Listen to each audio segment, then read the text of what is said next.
أعوذ بالله من الشيطان الرجيم بسم الله الرحمن الرحيم يا أيها الذين آمنوا إنما المشركون نجس فلا تقربوا المسجد الحرام بعد عامهم هذا وإن خفتم عيلة فسوف يغنيكم الله من فضله إن شاء إن اللہ علیم حکیم۔ الذین آمنوا، اے ایمان والو، انما المشرکون نجس، یہ مشرک جو ہیں نجس، بس یہ نرے گندے ہیں۔ انما المشرکون، بلا شک و شبہ جو شرک کرتے ہیں اللہ کے ساتھ، نجس، کچھ نہیں ہے مگر ناپاک، ہر طرح کی ناپاکی ان میں جمع ہے۔ جو نجاست اور گندگی ہر آدمی سلیم الفطرت اور طبیعت کا پاک آدمی سمجھتا ہے کہ یہ نجاست اور گندگی ہے، ان گندگیوں کو کھانے میں بھی یہ لوگ بالکل تردد نہیں کرتے، الیاذ باللہ۔ مردہ جانوروں کو، اسی طرح ایسی چیزوں کو، جمے ہوئے خون کو، کون خون پیتا اور خون کھاتا ہے؟ لیکن یہ مشرک ایسی چیزیں بھی کھا جاتے ہیں۔ یہ ظاہری گندگی ہے، شراب ان کے جسم پہ لگ جائے، کپڑے پہ لگ جائے، ناپاک ہے، کوئی تردد نہیں ہے کہ ان چیزوں کی پرواہ کرنی ہے یا نہیں۔ اس کے ساتھ ساتھ دوسری ناپاکی ان کے جسم کی بھی ہے، غسل نہیں کرتے، نہاتے نہیں ہیں۔ یہ تو اب کوئی رجحان شروع ہوئے ہیں، وگرنہ اسی یورپ میں ایسے بھی لوگ رہے ہیں جن کے متعلق تاریخ میں بھی آتا ہے کہ کہا جاتا تھا کہ یہ پادری صاحب 30 برس نہیں نہائے، یہ ان کے کپڑے ہیں اور یہ کپڑے انہوں نے 12 برس تک نہیں بدلے، 13 برس تک نہیں بدلے، اتنے لمبے ان کے ناخن ہو گئے۔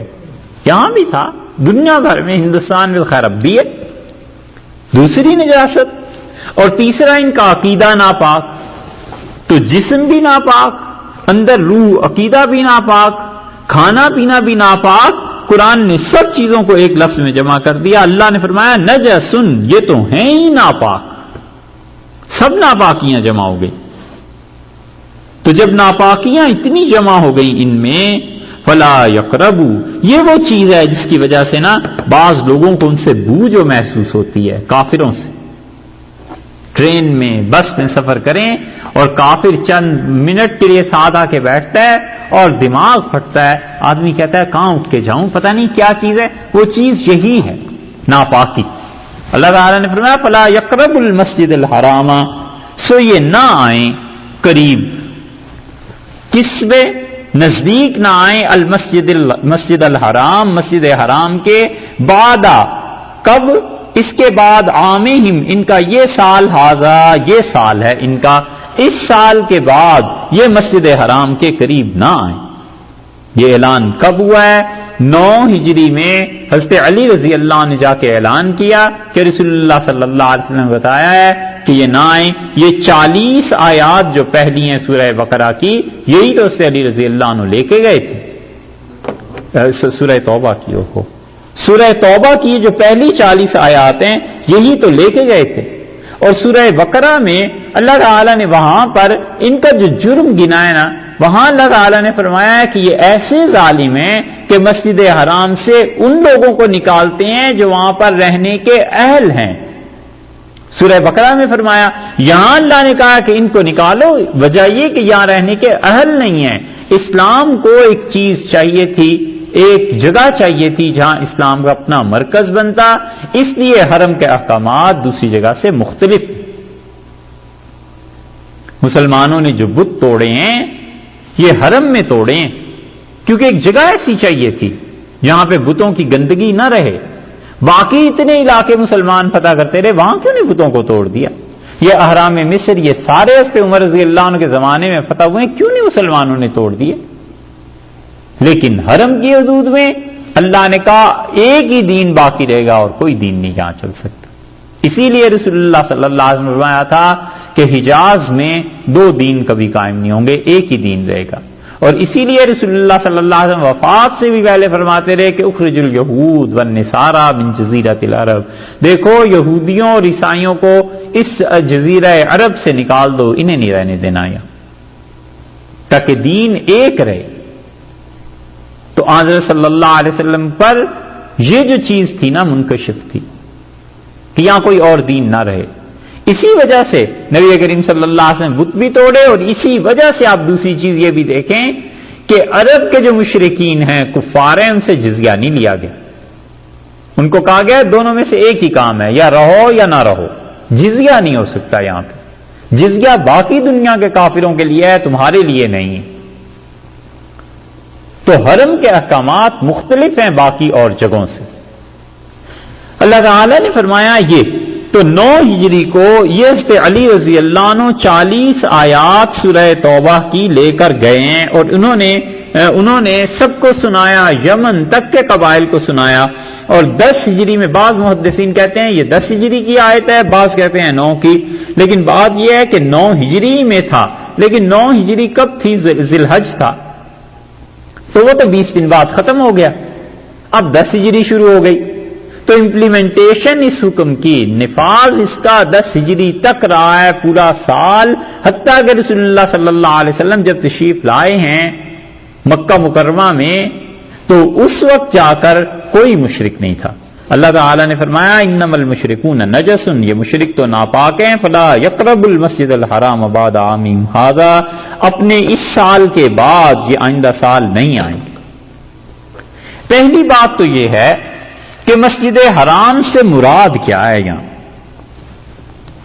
تو سب اس بات پر متفق ہیں کہ مسجد حرام سے مراد وہ کئی مربع میل ہیں جو حرم کہلاتا ہے، جو حضرت ابراہیم علیہ الصلوۃ والسلام نے اپنے زمانے میں متعین کر دیا تھا کہ اس جگہ سے آگے حالت حرام میں لوگ جائیں گے.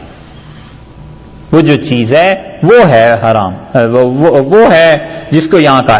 اسی لیے رسول اللہ صلی اللہ علیہ وسلم کے متعلق اللہ نے فرمایا سبحان الذی اسری بعبدہ لیلا من المسجد الحرام الی المسجد الاقصی، پاک ہے وہ ذات جو اپنے بندے کو راتوں رات لے گئی کچھ رات کے حصے میں مسجد حرام سے مسجد اقصی. تو مسجد حرام کہا ہے اللہ تعالیٰ نے وہاں بھی حرم کو، کیونکہ ایک روایت کے مطابق تو رسول اللہ صلی اللہ علیہ وسلم حتیم میں سو رہے تھے، جبریل امین آئے اور وہیں سے لے کے گئے. اور ایک روایت کے مطابق آپ سو رہے تھے ام ہانی رضی اللہ عنہا کے گھر، حضرت ابو طالب کی صاحبزادی تھی، حضرت علی رضی اللہ عنہ کی بہن تھی. تو رسول اللہ صلی اللہ علیہ وسلم جب وہاں سو رہے تھے تو وہ مسجد حرام تو نہیں تھی، گھر تو ظاہر ہے مسجد سے فاصلے پر تھا. تو اس پر بھی اللہ تعالیٰ نے اطلاق کیا کہ ہم مسجد حرام سے لے کے گئے ہیں، جس کا مطلب ہے پورا حرم مسجد حرام کے حکم میں تھا. اور ایسے ہی یہ کل ہی آیت گزری ہے نا الا الذین عاہدتم عند المسجد الحرام، مگر وہ لوگ جن کے ساتھ تم نے معاہدہ کیا ہے مسجد حرام پہ. یہ آئی تھی نا کل آیت،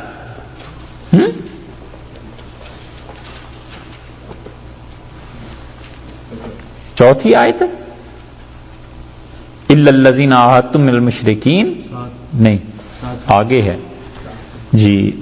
کیف یکون للمشرکین عہد، کیسے ہو سکتا ہے مشرکوں سے عہد، عند اللہ و عند رسولی الا الذین عاہدتم عند المسجد الحرام، ہاں مگر جنہیں تم نے مسجد حرام کے پاس جن سے تم نے وعدے کر لیے ہیں. فما استقاموا لکم فاستقیموا لہم، جب تک وہ سیدھے رہیں تم بھی سیدھے رہنا. یہ جو ہے نا اللہ نے فرمایا مسجد حرام کے پاس تم نے وعدے کر لیے ہیں، تو مسجد حرام میں کون سے مشرک تھے جن سے معاہدے ہوئے تھے؟ اس کے اندر اس کے قرب و جوار میں جو لوگ رہ رہے تھے. تو پتہ چلا کہ مسجد حرام سے مراد پورا حرم ہے، یہاں صرف مسجد مراد نہیں. ایک بات، اب اس مسجد حرام میں نہ آئے مشرکین. مالکی فقہا کا مسلک یہ ہے کہ امام مالک رحمۃ اللہ علیہ کہتے ہیں کہ مشرک چونکہ نجس ہیں اس لیے پوری دنیا کی کسی مسجد میں ان کا داخلہ نہیں، ہر جگہ ممنوع ہے، کہتے ہیں کہیں اجازت نہیں. اور شافعی فقہا کہتے ہیں کہ یہ حکم جو تھا مشرکین کے متعلق ہے، اور اہل کتاب کے متعلق ہو سکتا ہے، تو مشرکین اور اہل کتاب کے لیے عام ہے، لیکن مسجد حرام کے لیے صرف یہ حکم جو ہے مشرکین اور اہل کتاب کے لیے دیا گیا، اور صرف مسجد حرام کے لیے۔ اور وہ کہتے ہیں کہ حرم محترم کو چھوڑ کر باقی دنیا کی جتنی بھی مسجدیں ہیں وہاں پہ کافر جا سکتے ہیں۔ شافعی فقہا کا یہ مسلک ہے، اور بڑی اچھی دلیل انہوں نے دی ہے۔ انہوں نے کہا کہ ثمامہ ابن اسال رضی اللہ عنہ آئے اور کسی جگہ پہ گرفتار ہو گئے تھے، رسول اللہ صلی اللہ علیہ وسلم نے مسجد نبوی کے ستون کے ساتھ بندھوا دیا تھا، اور وہ وہاں رہے ہیں، مشرک تھے، اور 9 ہجری کے واقعات میں سے ہے۔ تو رسول اللہ صلی اللہ علیہ وسلم نے مسجد نبوی میں جب مشرک کو بندھوا دیا، ایک جو اس وقت تک مسلمان نہیں ہوئے تھے، یہ دلیل ہے اس کی کہ یہاں پر مسجد حرام جو ہے اس میں بس یہ نہیں جا سکتے، باقی کسی بھی جگہ جا سکتے ہیں۔ اور حنبلی ان کے نزدیک مسجد حرام میں کوئی کافر نہیں جا سکتا، جیسے کہ آپ نے دیکھا ہوگا حدیبیہ پہ بھی وہ آیت انہوں نے یہی لکھ کے لگائی ہوئی ہے کہ انما المشرکون نجس فلا يقربوا المسجد الحرام مسجد الحرام بعد عامهم ھذا، یہ حدیبیہ پہ آیت لکھی ہوئی ہے، کیونکہ حنبلی فقہا کے نزدیک بھی نہیں جا سکتے۔ اور حنفی فقہا کہتے ہیں کہ اللہ تعالی نے لفظ استعمال کیا ہے۔ اب دیکھو حنفیوں کی دلیل، یہ ایسے ہی بدنام نہیں ہے، یہ بہت ہی عقلی باتیں کرتے ہیں، حیرت انگیز طور پر وہ دلیل لاتے ہیں۔ وہ کہتے ہیں کہ اللہ نے فرمایا فلا یقرب المسجد الحرام بعد عامہم ھذا، اپنے اس سال کے بعد یہ مسجد حرام کے قریب نہیں آئیں گے۔ تو مسجد حرام میں قربت چاہیے کس لیے ہوتی ہے؟ کہتے ہیں مسجد حرام فی نفس ہی مسجد کے قریب ہونا تو کوئی معنی نہیں نا، اصل میں تو مسجد کے قریب ہونا اس لیے کہ اللہ کے قریب ہونا ہے، اللہ تعالیٰ کا قرب حاصل کرنا ہے، وگرنہ فی نفسی ایک مکان میں اینٹ پتھر سے بنا ہوا ہے، اس میں کیا ہے؟ تو کہتے ہیں اس کا مطلب یہ ہے کہ یہ آخری سال ہے ان کا، آئندہ سے کوئی بھی مشرک اور کافر حج نہیں کر سکے گا، عمرہ نہیں کر سکے گا، یہ ہے مراد۔ ایک تو کہتے ہیں کہ اگر حج اور عمرہ نہ کرنا ہو کسی کافر نے، اس مقصد کے لیے نہیں، باقی اگر آنا چاہے تو دنیا بھر کی مساجد میں کسی میں بھی جا سکتا ہے، حرم میں بھی جا سکتا ہے، بیت اللہ میں بھی جا سکتا ہے کافر۔ وہ کہتے ہیں کوئی پابندی نہیں ہے، پابندی صرف اس کی ہے کہ وہ حج اور عمرہ کرنے کے لیے جو آتے تھے یہ اللہ کا قرب نہیں حاصل کر سکتے، اور بڑے دلائل دیے ہیں انہوں نے۔ بنو ثقیف جو قبیلہ آیا تھا، رسول اللہ صلی اللہ علیہ وسلم نے ثقفیوں کو مسجد حرام میں بیت اللہ میں ہی ٹھہرایا تھا، حالانکہ یہ کافر تھے۔ حضرت صلی اللہ علیہ وسلم کے بعد جب اسلام قبول کرنے آئے ہیں 8 ہجری کے بعد، تو آپ نے انہیں ٹھہرایا ہے مسجد حرام میں۔ حنفی فقہا کہتے ہیں کہ مسجد حرام بھی منع نہیں، اور وہ کہتے ہیں اس پہ علی رضی اللہ عنہ جو لے کر گئے تھے پیغام، وہ یہی تھا کہ اس سال کے بعد تم لوگ حج کے لیے نہیں آؤ گے۔ تو کہیں بھی کسی نے نہیں کہا کہ کسی اور مقصد کے لیے نہیں آ سکتے، جیسے تجارت کے لیے اور چیزوں کے لیے، بس صرف حج سے منع کیا تھا۔ تو جہاں پر دلیل ہے بس اس کو اتنا ہی رکھو کہ کوئی بھی مشرک حج کے لیے نہیں آ سکتا، باقی وہ آنا چاہے تو آ سکتا ہے۔ اور ان کی دلیل یہ بھی ہے کہ جو نجران سے عیسائی آئے تھے، رسول اللہ صلی اللہ علیہ وسلم نے 9 ہجری میں سورہ آل عمران میں گزر چکا نا، آپ نے مسجد نبوی میں ہی انہیں ٹھہرایا تھا، اور مسجد نبوی میں ہی حضرت عیسیٰ علیہ الصلوۃ والسلام اور حضرت مریم کا بت رکھ کے انہوں نے عبادت کی ہے۔ صاف حدیث میں الفاظ آئے ہیں، زاد المعاد میں ابن قیم رحمۃ اللہ علیہ بھی ایسی روایات نقل کی ہیں کہ رسول اللہ صلی اللہ علیہ وسلم نے عیسائیوں کو مسجد نبوی میں ٹھہرایا اور وہ عبادت کرتے رہے وہاں پر۔ تو عبادت کون سا وہ خدا کی توحید کی کرتے رہوں گے، وہ وہی تسلیث اور سب کچھ کرتے رہے۔ اور ہم نے جا کے عرض کیا کہ اللہ کے رسول یہ مشرک ناپاک ہیں، مسجد میں ٹھہرا دیے گئے ہیں۔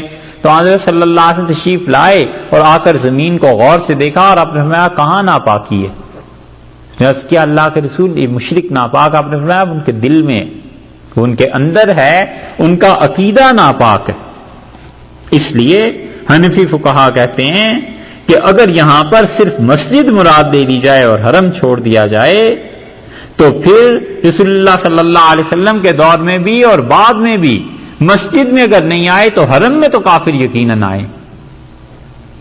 اور امام ابو یوسف رحمۃ اللہ علیہ حضرت عمر رضی اللہ عنہ کا واقعہ انہوں نے نقل کیا کتاب الخراج میں کہ حضرت عمر رضی اللہ عنہ حج کے بعد مسجد حرام میں بیٹھے ہوئے تھے بیت اللہ میں، اور ایک آدمی نے جو کافر تھا اٹھ کے شکایت کی کہ فلاں آدمی نے مجھ پہ ظلم کیا ہے، تو حضرت عمر رضی اللہ عنہ نے کہا ان کا خیال رکھو اور انصاف کرنے کا حکم دیا۔ تو کہتے ہیں حضرت عمر رضی اللہ عنہ کے زمانے تک تو کافر آتے رہے ہیں مسجدوں میں، مسجد حرام میں، پھر کون سی دلیل ایسی ہے کہ تم کہتے ہو مسجد حرام میں کافر نہ جائے؟ تو جب وہ وہاں جانے کو کہتے ہیں جائز، تو پھر دنیا بھر کی مساجد تو اس سے بھی کم درجے میں ہیں۔ اس لیے حنفی فقہا یہ کہتے ہیں کہ جہاں اللہ نے منع کیا ہے اس کا مطلب ہے قہر سے، زور سے، غلبے، طاقت اور لڑائی سے تمہاری مسجدوں پہ یہ قابض نہ ہو جائے، مت آنے دو انہیں، لڑو، حفاظت کرو اپنی عبادت گاہ کی۔ اور ویسے ان کا آنا کسی ضرورت سے ہے تو بھی درست ہے، اور اگر انہیں دعوت دینی ہے دین کی، اسلام کی طرف بلانا ہے، تو پھر تو آنا بالکل ہی ان کا جائز ہے، کیونکہ رسول اللہ صلی اللہ علیہ وسلم کے پاس کئی مشرکین آئے ہیں مسجد میں ہی آ کے مسلمان ہو۔ تو اللہ تعالی نے فرمایا کہ یہ جو سال ہے اس کے بعد آئندہ نہیں آئیں گے۔ وَإِنْ خِفْتُمْ عَيْلَةً، اور اگر تمہیں یہ ڈر ہو کہ تنگی کا شکار ہو جاؤ گے، کیونکہ مکہ مکرمہ کوئی ایسی جگہ تو تھی نہیں کہ جہاں پر زراعت ہوتی ہو، پہاڑ تھے چٹیل، سارا کاروبار چلتا ہی تجارت سے تھا، قافلے آتے تھے، تجارت ہوتی تھی۔ تو ڈر یہ ہوا کہ اگر مشرک نہ آئے حرم میں اور تجارت کا مسئلہ بن جائے تو پھر کیا ہو؟ اللہ تعالیٰ نے فرمایا کوئی نہیں، وَإِنْ خِفْتُمْ عَيْلَةً، اور اگر تمہیں فقر، تنگ دستی، اس کا کوئی خوف ہو، فَسَوْفَ يُغْنِيكُمُ اللَّهُ، سو ان قریب اللہ تعالیٰ بے نیاز کر دے گا، من فضلہ، اپنے فضل سے، ان شاء، اگر اللہ چاہے۔ بس یہ اس کے چاہنے کی دیر ہے، اس نے چاہا تو تمہیں اتنا کچھ دے دے گا کہ تم اس ساری تجارت کے چکر سے ہی نکل جاؤ گے، اور اللہ نے اب بھی اتنا کچھ دے دیا ان کو کہ ان کے لیے تجارت ہونا نہ ہونا کوئی معنی نہیں رکھتی، سونا ان کے پاس ہے، حتیٰ کہ اب تو ان صحراؤں سے یہ لوگ گندم اور سبزیاں اور کیا کیا چیزیں پیدا کرنے لگے ہیں، اور سعودیہ گندم بھیج رہا ہے برطانیہ کو، عجیب و غریب چیز۔ اور دنیا میں کس کس ملک کو آفر ہے کہ گندم ہم سے لے لو، ہمارے یہاں بہت زیادہ وہ پیدا ہو گئی ہے، اس کی کھپت نہیں ہمارے ملکوں میں۔ اللہ نے فرمایا اگر ہم چاہیں گے اپنے فضل سے بہت کچھ دے دیں گے، کوئی ڈرنے گھبرانے کی بات نہیں ہے۔ ان اللہ علیم حکیم، اللہ کو علم ہے کیا کیا تبدیلیاں آئیں گی، اور یہ جو حکم دیا ہے اس نے کہ حرم کو بالکل پاک رکھنا، بڑی حکمت ہے اس میں، تاکہ مسلمانوں کا اپنا ملک، اپنا وطن، اپنا مرکز قائم۔